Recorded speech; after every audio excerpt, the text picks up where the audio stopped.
Trump के ultimatum पर Iran की चेतावनी। अमेरिकी कंपनियों को नष्ट करने की चेतावनी दी गई है। ईरान की IRGC की अमेरिका को चेतावनी।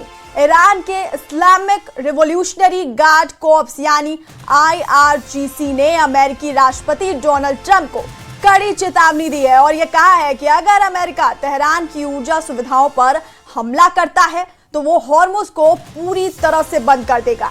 ये चेतावनी ट्रंप की ओर से ईरान को हॉर्मुज खोलने के लिए 48 घंटे का अल्टीमेटम दिए जाने के कुछ ही घंटों बाद आई। IRGC ने यह भी कहा कि इजरायल के बिजली संयंत्रों, ऊर्जा बुनियादी ढांचे और सूचना एवं संचार प्रौद्योगिकी की बड़े पैमाने पर निशाना बनाया जाएगा। उसने इस क्षेत्र में अमेरिकी कंपनियों को भी पूरी तरह से नष्ट करने की चेतावनी दी।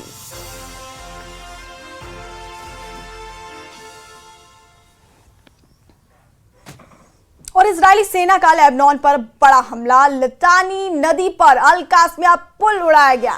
हिजबुल्लाह के रास्ते को तबाह करने का दावा किया गया। टायर शहर में मुख्य तटीय पुल उड़ाया गया। दक्षिण लेबनान बाकी देश से कट गया है। इजरायली सेना ने दक्षिण लेबनान में लिटानी नदी पर रणनीतिक रूप से महत्वपूर्ण अल कासमिया पुल को निशाना बनाकर उड़ा डाला। IDF ने यह बयान जारी कर कहा कि इस हवाई हमले का उद्देश्य हिजबुल्लाह के रसद और हथियारों के परिवहन मार्गों को बाधित करना है। इजराइल का मानना है कि हिजबुल्लाह इस मार्ग का उपयोग अपनी सैन्य गतिविधियों और हथियारों की आपूर्ति के लिए कर रहा था। इजराइल ने अब टायर शहर में मुख्य तटीय पुल को उड़ा दिया है, जिससे उनके जमीनी हमले से पहले दक्षिण लेबनान बाकी देश से कट गया है।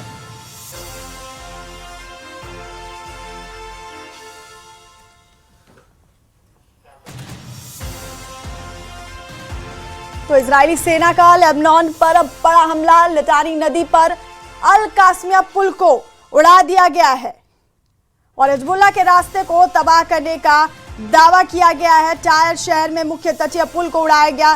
दक्षिण लेबनान बाकी देश से कट गया है। इजरायली सेना ने दक्षिण लेबनान में लिटानी नदी पर रणनीतिक रूप से महत्वपूर्ण अल कासमिया पुल को निशाना बनाकर उड़ा डाला है, जिसके बाद IDF की तरफ से यह बयान जारी कर कहा गया कि इस हवाई हमले का उद्देश्य हिजबुल्लाह के रसद और हथियारों के परिवहन मार्गों को बाधित करना था।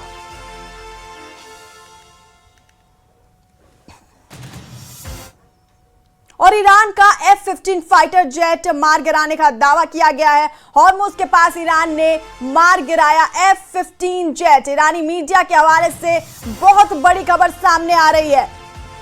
तो बड़ी खबर इस वक्त की सामने आ रही है ईरानी मीडिया के हवाले से, जिसमें यह दावा किया गया कि